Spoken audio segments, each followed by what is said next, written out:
فاصلہ تمہارا اللہ سے ہے، اللہ کا تم سے نہیں۔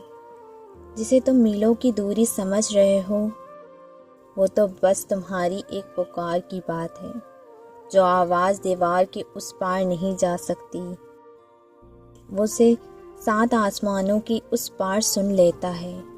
تو کیا ہے ایسا جو تمہیں اب بھی اس سے مانگنے سے روکے ہوئے ہے؟ جس نے یہ دل بنایا ہے اس سے بہتر اس دل کا حال اور کون جان سکتا ہے؟ تم اسی پر توکل رکھ کے چلو تو صحیح۔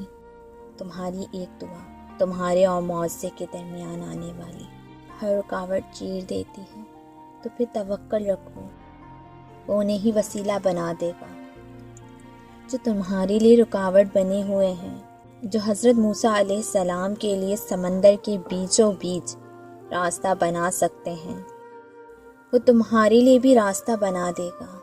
جہاں تمہاری کوششیں ناکام ہو جاتی ہیں وہاں سے اس کے کن کے معاملات شروع ہو جاتے ہیں۔